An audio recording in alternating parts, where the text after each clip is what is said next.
Ողջույն սիրելի ունկնդիրներ, Բելգահայի եթերում հայերի 100-ամյա ուղին Բելգիայում հաղորդաշարի հերթական թողարկումն է եւ ձեզ հետ են նրա մշտական վարողներ Արմինե Հարեյանը եւ Նիկոլա Տավիթյանը։ Bonjour et bienvenue pour cette nouvelle émission de 100 ans de parcours arménien sur Belgahai avec Armine Hareyan et Nicolas Tavitian.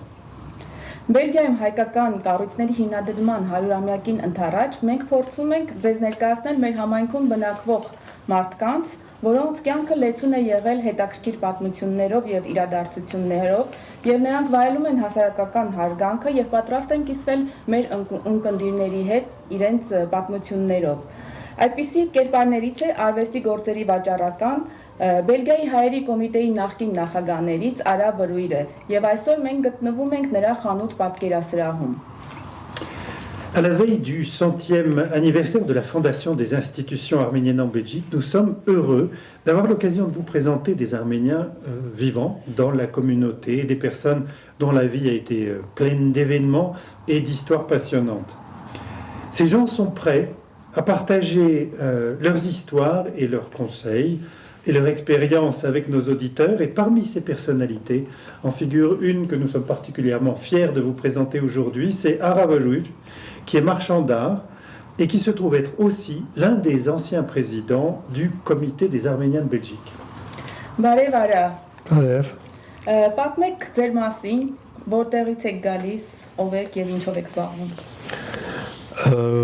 Ես հոզնած եմ, բայց մեծ այրիկս 1903-ին հասավ Բելգիկա եւ առաջին տարիները գուզեր ուսանել, բայց դա չեղավ կարի որ իր հայրը մահացավ բոլիս եւ ստիփած էր հոս կորզբը գտնելի եւ սկսավ աշխատել բարոն Կարակայանին կովը, որ խանութ մուներ արդեն 1885-ին են վեր եւ իր կովը աշխատեցավ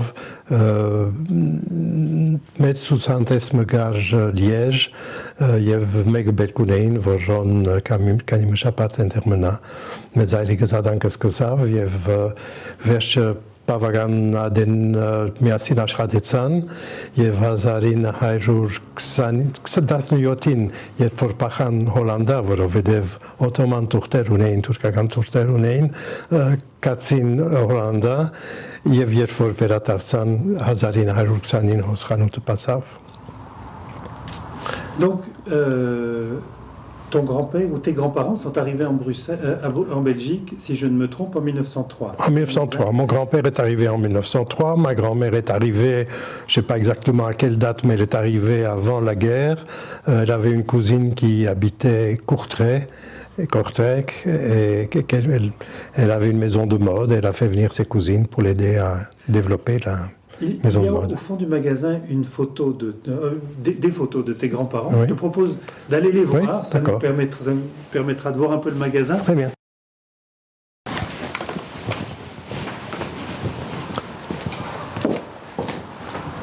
En fait, ils étaient deux frères quand ils sont arrivés. Oui.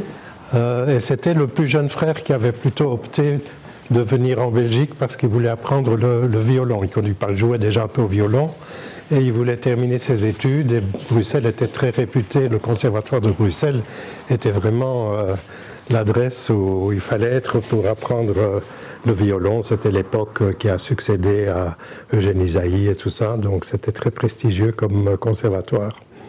Et c'est pour ça qu'ils ont choisi Bruxelles. Mon grand-père... Il a suivi son jeune père en Belgique. Il a suivi son mon grand-père a suivi son jeune frère. Le jeune frère avait 16 ans, mon grand-père avait 18 ans. Et donc le grand-père est resté à Bolis pour gagner de l'argent, pour payer des études. Mon grand-père voulait faire la médecine, son frère voulait donc étudier le violon. Mon grand-père a dû abandonner parce que leur père est mort malheureusement quelques mois après qu'ils aient quitté la Turquie. Et à ce moment-là, mon grand-père a donc été embauché par la firme Karakayan. Et ils ont travaillé ensemble jusque dans les années 15. Jusque dans les années 15. Oui. Et ensuite, au moment de la guerre... En 17, mon grand-père a commencé un magasin aux Pays-Bas parce qu'ils avaient quitté la Belgique. Et il a commencé à La Haye. Et puis, quand la guerre était finie, il préférait revenir en Belgique. La belle famille aussi était en Belgique. Donc, il a décidé de revenir ici. Et il a ouvert, en 20, il a ouvert le magasin à cet endroit-ci. Donc ce magasin-ci a 103 ans. Le magasin a plus que ça, il est de 17, donc on est 106 ans, oui. Արա ովքեր են նկարում, կարող եք Նկարները մեզ մայրիկս, հայրս և հորակույրը, հորակույրը, այո։ որ կարուձևով էր զբաղվում։ Որքան ձևով։ Կարուձևով, լակուտյուր։ No, donc չէին, իր ընտանիքներ, այո, մեզ մայրիկը եկավ սկիզբը իր կուզինինքով եկավ աշխատեցավ, բայց ադիգա վերջը ծկեց, երբ որ ամուսնացավ, գնաց եւ ալ գնաց Հոլանդա, մեծ հայրս Հոլանդա ծնած է։ Արա ինչու գորգեր, ինչպես հայտնվեցիք այս բնակավարում։ Մեծ հայրիկս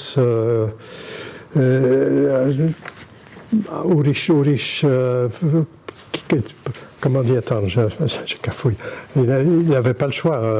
Zadel Chigar, իրեն համար, ստիպված այդ գործը ընդունեց Կարակայինենկով աշխատելով եւ ինքը սկիզբը կորկերու մասին հեչ բան չէր հասկանալ եւ հետաքրքրվածալ չէր։ Վերջնալ երբ որ սկսավ խանութը բանալ եւ այլն, ինքը շատ ավելի հետաքրքրված էր philologie մասին, քանի մկեր գրած է répertoire étymologique de la langue arménienne գրած է, բայց ամալսարան միայն 1945 գրծավրտալ, երբ որ երկրորդ պատերազմը գար, գնաց Լուվեն, որ ուսանե philologie։ Ձեր նախապապիկը նաև ստացել է իր հայկական թղթերը առաջին հայկական հանրապետությունից։ Այո, վարու թղթերը կան։ Donc ինքը ստացավ հոս տեսպանադուն, enfin կոնսուլամը գար Անվերս, շամկերտեն ընտանիքներ, որ իր գործարանի մեջը դեր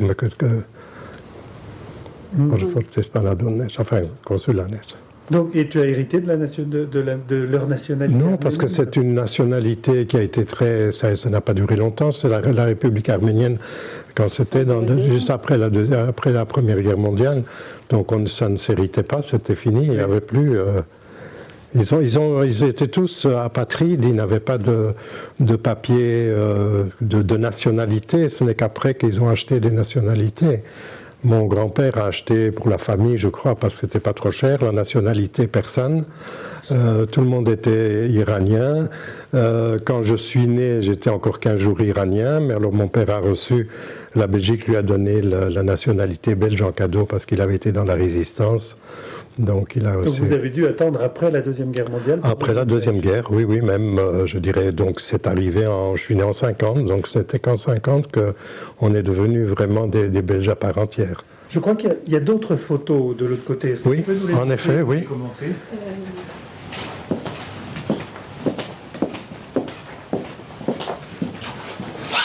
Alors là, il y a le magasin tel qu'il était ici, là, il y a la photo, les magasins arméniens de tapis d'Orient.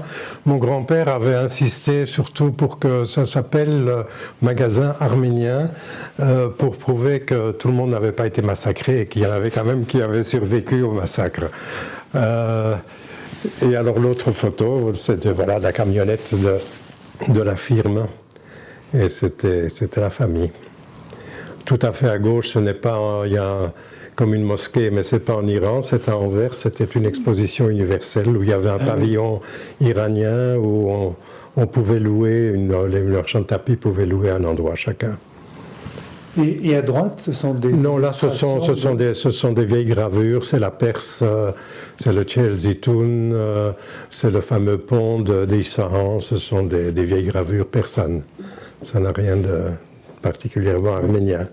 Par contre, ici, on est dans la section plus arménienne parce que c'est Tufenkian, c'est le shop-in-shop que Tufenkian a décidé de faire avec nous. Nous leur avons cédé cette partie-là où on ne peut montrer que les... Tufenkian qui sont les célèbres tapis... les tapis arméniens. Et succursales en Arménie, mais pas seulement. Exactement, oui. Il y en a partout. Donc c'est James est aux États-Unis au départ, hein, c'est là qu'il vit. Եվ դուք թուփենկյանների միակ ներկայացուցիչն եք ամբողջ Եվրոպայում։ Եվրոպային համար ուրիշ խանութներ կան, որ քանի շատ քիչ, բայց որ քանի մկոր կունեն, բայց մենք իսկապես կներկայացնենք, երբ որ Եվրոպայի համար աջախորդ կա եւ հարցում Ամերիկա կհասնի մեզի գուդան եւ մենք կնայենք աջախորդներուն այսօր աջախորդ մեկավ ամերիկացի էին մեկ կորկ մահավնեցան մենք ասենք կպնագեք Նյու Յորքը սավ մենք ասենք կացեք Նյու Յորք Ֆենքյանին կովը որովհետեւ ադի մեր սեկտորը չէ donc ցկեցինք որ on est intéressant եւ նմանաբես il faut dire que la politique de Tufenkian est très solide et très saine pour ses distributeurs. Dans l'autre sens aussi, on a eu un client cette semaine qui voulait un tapis, il trouvait trop cher. Et il a commencé à téléphoner à tous les représentants Tufenkian aux États-Unis. Et Tufenkian aux États-Unis, elle nous a envoyé un mail en disant il y a une demande en Belgique pour tel tapis, on savait quel tapis c'était. Donc c'est pas que là ils essayent de le vendre sous notre nez, c'est assez ouvert et très, très sympathique comme politique de vente. Est-ce qu'on profiterait du fait qu'on est debout pour aller voir l'autre partie du magasin? Oui, bien sûr. On a vu la partie Tufenkian. Oui. On te suit. Alors là, il y a la bibliothèque. C'est une bibliothèque où il y a tout de même beaucoup de documents, de livres dans toutes les langues et tout ce qui concerne le tapis ou le textile se trouve là. C'est pour les passionnés de tapis. C'est pour les passionnés de tapis, mais on a des journalistes qui viennent parfois aussi quand ils ont un travail à faire, des étudiants quand ils font une thèse, ils viennent ici et c'est ouvert au public pendant les heures d'ouverture du magasin. C'est parfait.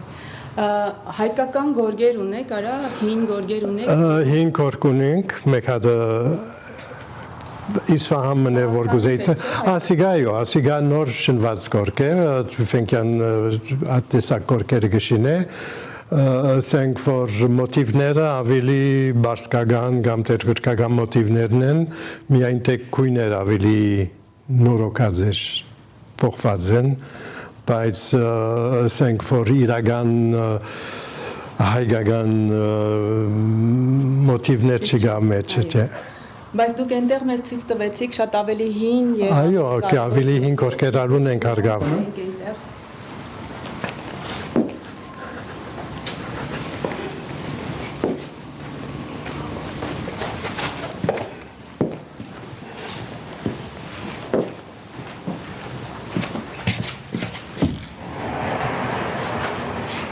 Oui, la lumière n'est pas mieux que ça. Hein. On va se mettre devant ou comment on va faire? Racontez l'histoire Racontez l'histoire du tapis. L'histoire, c'est Maïdayastan avec en dessous, c'est la première page d'un livre, d'un dictionnaire arménien. Il y a écrit d'ailleurs Pararan, ou comme Pararan, Pararan, Որ թվականին է մոտավորապես 129 ադերները լալու է եւ Իսվահան Բաշկաստան շնված է բավական հարկավ հայերը գային վանկը գա Իսվահան եւ բասիկներն աշկի Բասիկ, պուն բասիկ, միայն այրերը չէին, պուն բասիկ արկային. Et il est ici parce qu'il n'est pas à vendre. Parce qu'il n'est pas à vendre, oui. Et il y a un autre tapis. Il y a un autre tapis, ici, oui. On te suit. Oui.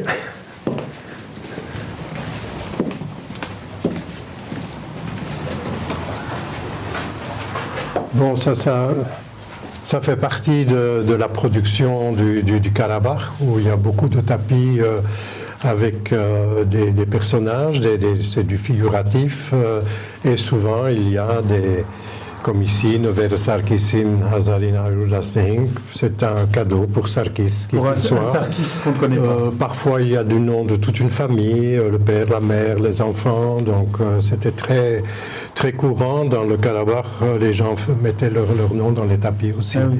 Aussi bien le donateur que celui qui recevait le tapis. Շատ խորհրդանշական տարեթվով 1915։ Այո, Շնորհակալություն արա, կարող ենք տեղափոխվել եւ շարունակել մեր խոսակցությունը։ Oui, alors Ara, merci beaucoup pour cette visite du magasin. Le magasin est vraiment magnifique. Et alors justement, à propos de tes activités professionnelles, il se trouve que tu es secrétaire général depuis un bout de temps de la BRAFA, Oui. la Brussels Art Fair, oui. qui est une foire de commerce d'art très connue, très prestigieuse. Est-ce que tu peux nous en parler, et de ton mandat, et de la foire, et de ce que la part arménienne de ce mandat-là? Je ne crois pas qu'il y ait une vraie part arménienne en tant que telle. C'est un travail qui concerne tous des marchands d'art qui viennent du monde entier, d'Amérique jusqu'en Italie.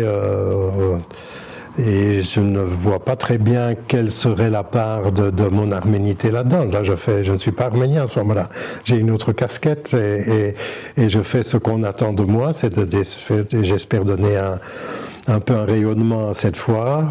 Je vais régulièrement à des conférences de presse où je prends la parole, je raconte à l'étranger ce que c'est que la BRAFA, quelles sont nos ambitions.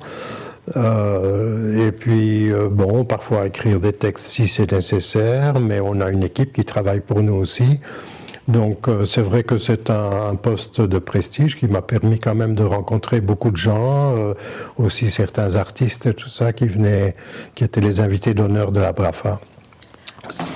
Ցուցահանդեսի շրջանակներում դուք նաև ներկայացնում եք ձեր խանութը։ Nous avons un stand à la BRAFA. La BRAFA, avant de s'appeler BRAFA, s'appelait Foire des Antiquaires de Belgique.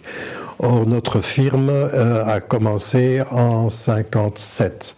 La première fois des antiquaires était en 56 et nous avons commencé en 57 et depuis lors, chaque année, nous avons participé à la BRAFA. Donc, on est maintenant le plus ancien exposant de cette foire.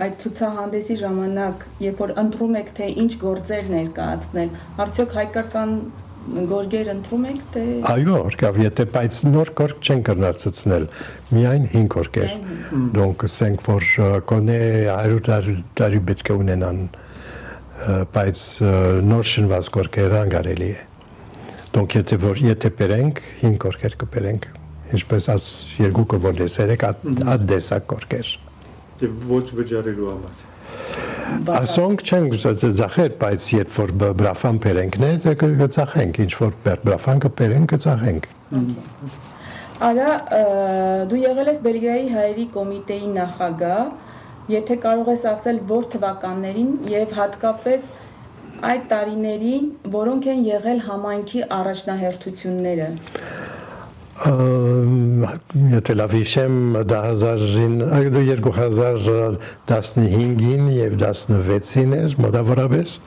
15-ը գիշեմ, որովհետեւ 100-ամյակներ արգավ մեր պատմության մեջ, donc il y a eu les commémorations du 100e anniversaire.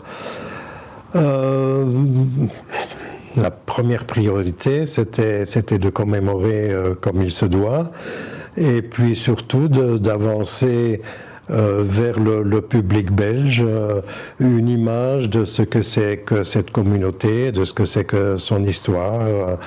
On a quand même mis l'accent très fort sur l'aspect culturel. J'ai été très fort secondé par Grégoire Jacquian là-dedans, qui était président de l'Assemblée, et je crois qu'on était tout à fait sur la même longueur d'onde d'estimer que c'était la meilleure facette de nous-mêmes que nous pouvions proposer, c'était la culture arménienne sous toutes ses formes. Et l'autre facette de ce qu'il y avait, c'était aussi d'essayer en pas trop de temps de réunir, je dirais, tout ce qu'il y avait en Belgique comme association arménienne, parce qu'au fil du temps, il y a eu beaucoup d'Arméniens qui sont venus de différents pays. Certains ont fait partie de ce qu'on appelait la vieille communauté, ont adhéré, mais d'autres avaient d'autres besoins et d'autres perspectives tout à fait valables. Mais on s'est dit que tout de même, ce serait pas mal d'essayer d'amener tous ces gens à une même table, comme ça avait été fait en 1920, où tous les Arméniens de Belgique, mais ils n'étaient pas très nombreux, c'était quelques familles, se sont mis à la même table, d'essayer de réunir au moins les associations aussi. Et toujours pour garder cette idée qu'on est le plus fort quand on parle d'une même voix. Parce que si chaque association va s'exprimer à sa manière et expliquer ce que c'est que l'Arménie ou ce que c'est que d'être arménien, ça devient un peu confus. Il ne faut pas oublier pour le public qui ne connaît pas toutes les ins and outs de notre histoire et peut-être de notre politique interne, etc. Donc ce n'est pas le moment d'étaler des dissensions de politique interne, c'était le moment toujours de montrer une forte unité, même si tout le monde n'est pas tout à fait sur la même longueur d'onde. Mais il faut garder ce ton d'une voix qui parle au nom de tout le monde. Oui, et on peut préciser aussi qu'avant d'être président du comité, tu as aussi été président de l'Assemblée pendant une période plus longue. Donc je ne sais pas si tu as des souvenirs à partager là-dessus. J'ai des souvenirs à partager parce que je dirais que c'était un petit peu la richesse de la communauté, c'était qu'il y avait autour de la même table des gens qui peut-être avaient des convictions politiques intimes, mais à qui on demandait toujours de les mettre de côté et que quand on se mettait à table, autour de la table de l'Assemblée, qu'on était là pour s'occuper de la communauté arménienne de Belgique, de lui donner un profil, de lui donner une certaine vie. Et c'était pas toujours évident. Il y a des gens qui ont crié très fort. Chacun a sa vision de comment être arménien.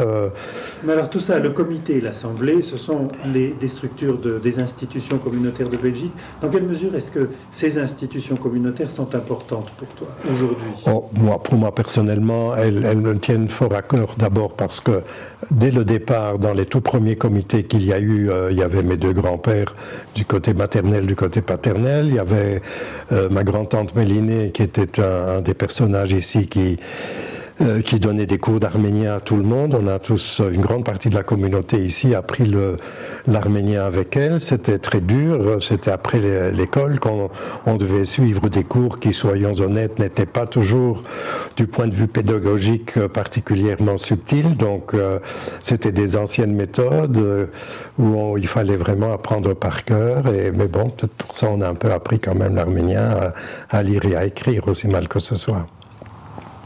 Et alors, Arminé, tu veux prendre la question suivante? Բելգիա այս տարի հայկական համայնքը նշում է 100-ամյակը Բելգիայում հայկական կառույցների։ Ինչ մտորումներ է դա ձեզ մոտ առաջացնում, երբ լսում եք 100-ամյակ։ Երբ հայրուն դարի շատ է, բայց մյուս կողմեն շատ է և il y a quelque chose de naturel. Quand on travaille, on ne réfléchit pas à ce que ça va, si ça va durer, combien ça va durer. On fait ce qu'on a à faire et on espère que ça dure. Et on est content en effet de voir que c'est une communauté qui existe toujours, même si sa forme a un petit peu changé, mais que c'est toujours, il y a une même force à la base d'une communauté qui essaye d'être unie et de se montrer comme ça à l'extérieur aussi. Mais je n'ai pas un sentiment particulier pour dire 100 ans, personne, je dirais, n'a visé à atteindre les 100 ans. C'est venu tout seul, comme tout ce qu'on a fait, tout ce qu'on a organisé pendant toutes les années.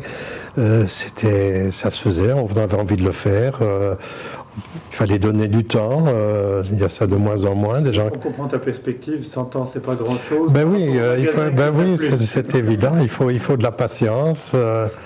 Mais je dis, on n'a pas nécessairement eu des... Oui, il y a eu beaucoup d'initiatives ici qui étaient faites dans l'idée de garder l'arménité. Je pense, c'est un peu oublié, mais le premier camp de vacances qu'il y a eu, qui se faisait chaque année un peu hors d'Anvers, dans une très grande propriété de 8 hectares. Donc pour des enfants, c'était un royaume, vraiment, c'était immense. Mais pendant 3-4 ans, au mois de juillet, tout le mois de juillet et le mois d'août, il y avait une permanence. Il y avait Oriost Karakashian qui venait de Paris, qui était la directrice de la Tobrot-Sacer. Et elle passait ses vacances avec ses enfants. Il y avait quelques enfants de Paris d'ailleurs qu'elle amenait aussi, des jeunes filles qui venaient de la Tobrot-Sacer. Et puis là-bas, on avait des cours d'arménien le matin, pas trop, parce qu'on était là pour s'amuser aussi, mais enfin quand même, malgré tout, on a appris. Il y avait une publication chaque semaine en arménien. Il y avait à la fin, chaque fois le samedi, une fête pour les parents avec des danses, des chants, des récitations, etc.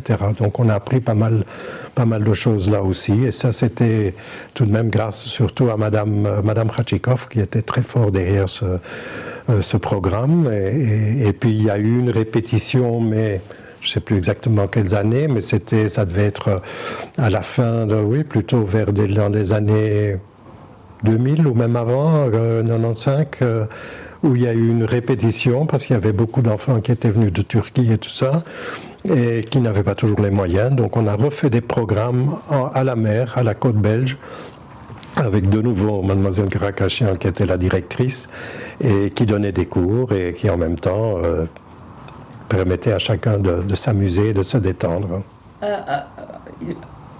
Իսկապես հենց այդ 100-ամյակի հետ կապված Արաբ հաստորեն կարող ենք ասել, որ դու երրորդ սերնդի հայ ես։ Ես երրորդ սերնդի հայ եմ, այո։ Եվ որն է գաղտնիքը, ինչպես է ասել, որ մինչև հիմա ձեր հայությունը այդպես լավ պահպանվել է։ Այսինքն դուք նոր պատմեցիք, որ հայկական դպրոց եք գնացել եւ արդյոք դա եղել է ձեր ցանկությունը, թե եղել է Պարտադրանք ծնողների կողմից։ Regarde, ծնողների կողմից, երբ որ 5-6 տարեկանը լասնեմ, ինքս ինքդ չի բիդի երստասի, donc ստիպողական բաներ, որ պետք է նեինք, և վերջի վերջո գնաս ասել, որ բաներ մսորվեցանք, որ բախտ ունեցանք բաներ մսորվելու համար։ Բայց իսկապես վեատ կևերջը հարգավ ինչ-որ ռինք, ավելի մդածված ծևով ռինք և գիտեինք ինչ-որ կուզեինք անել և... Et alors après tout ça, est-ce qu'il y a une tradition particulière, une habitude, une coutume arménienne, un savoir-faire auquel tu tiens particulièrement à cœur? Il y en a sans doute beaucoup, mais on en veut un là. Une tradition ou un... Une tradition, ça peut être... je sais pas, la tradition, je sais pas, on fait du tcharek à Pâques, mais c'est ma femme qui le fait, donc c'est pas moi. Non, je veux dire que je n'ai pas un sentiment d'être fait d'un bloc arménien. Je suis une mosaïque je suis flamand, je suis belge, je suis arménien, mais tout ça se mélange et je cherche pas des proportions, 50% ceci ou 30% cela, c'est un tout que je ne veux même pas raisonner parce que ça me fait pas problème, donc ça fait partie de moi et c'est tout, tout le reste, je l'ai assimilé, je l'ai pris avec moi. Je peux aussi bien m'emballer pour un programme de la Brafat, comme je peux m'emballer pour un programme culturel arménien. Quand même retenir le tchelek. Le tchelek, oui, bon, voilà, il y a des recettes, mais ça je veux dire que ça c'est la cuisine, ça c'est autre chose, c'est pas vraiment ça. Mais je ne pense pas, ou du moins j'ai pas analysé pour voir si dans ma façon de travailler, j'ai un côté plus arménien que quelqu'un d'autre. Ce que j'ai comme facilité, en effet, vous avez entendu comme je parle mal arménien, mais si je rencontre un marchand de tapis, par exemple à New York, et qu'il est arménien, et qu'on parle arménien ensemble, automatiquement il y a une confiance, il y a un contact qui se crée, qui ne se crée pas d'une manière différente. Mon arménien, qui est un arménien de cuisine, je le parle volontiers, mais j'ai peur parce que j'ai pas de vocabulaire.